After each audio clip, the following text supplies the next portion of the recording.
8 अगस्त की रात कोलकाता की सड़कों पर बारिश हो रही थी।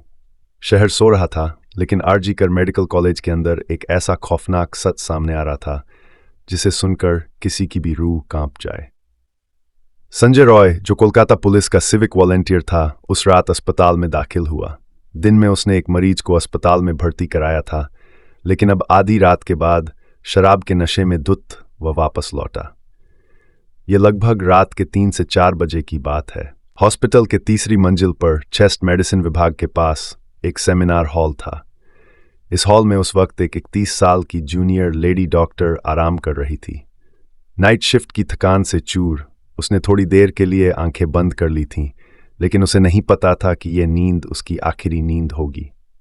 शराब के नशे में धुत संजय ने डॉक्टर के साथ एक घिनौना अपराध करना चाहा। डॉक्टर ने पूरी ताकत से अपना बचाव किया, लेकिन संजय का इरादा कुछ और ही था। वह इतनी बेरहमी से वार कर रहा था कि डॉक्टर के चश्मे का शीशा टूटकर उसकी आंखों में घुस गया। दोनों आंखों से खून बहने लगा और धीरे धीरे डॉक्टर की सारी ताकत खत्म हो गई और लेडी डॉक्टर की निर्मम तरीके से हत्या कर दी गई।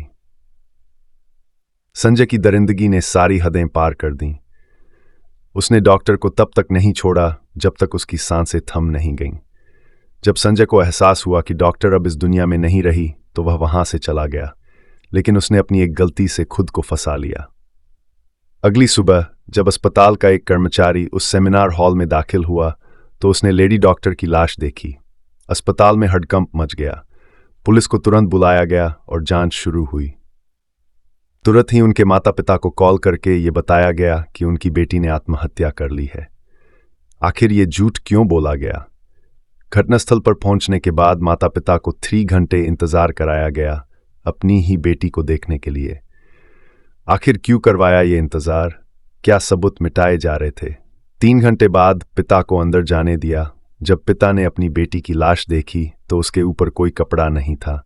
एक पिता के लिए इससे ज्यादा दुख क्या हो सकता है? उसकी आंख और मुंह पर खून था।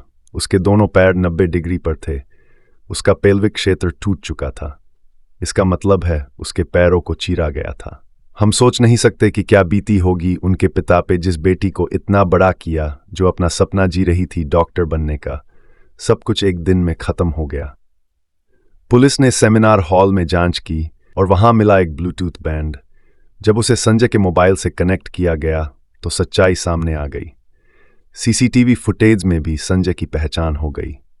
पुलिस ने उसे गिरफ्तार कर लिया, लेकिन एक सवाल अब भी बाकी था।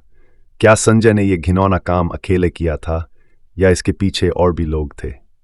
कोलकाता पुलिस ने जूनियर डॉक्टर और संजय दोनों के डीएनए सैंपल लैब में भेजे हैं। अगर इस जघन्य अपराध में और लोग शामिल हैं तो जल्द ही सच्चाई सामने आ जाएगी। लेकिन एक बात तय है, इस घटना ने कोलकाता के लोगों को हिलाकर रख दिया है। एक डॉक्टर जिसकी जिम्मेदारी थी लोगों की जान बचाने की, खुद की जान नहीं बचा पाई। इस दर्दनाक घटना ने एक बार फिर हमें यह सोचने पर मजबूर कर दिया है कि क्या हमारी सुरक्षा वाकई हमारे हाथों में है। यह कहानी सिर्फ एक अपराध की नहीं, बल्कि उस समाज की भी है जिसमें हम रहते हैं। आप भी सावधान रहें, क्योंकि ऐसे घिनौने अपराधी हमारे आसपास ही घूम रहे हैं और इनकी पहचान करने का तरीका है कि ये अकेले रहते हैं। इनका परिवार नहीं होता।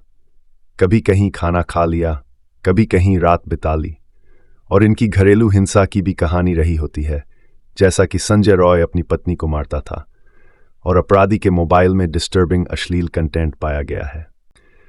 आप मुझे कमेंट करके बताएं कि ऐसे जघन्य अपराधियों के लिए क्या सजा होनी चाहिए।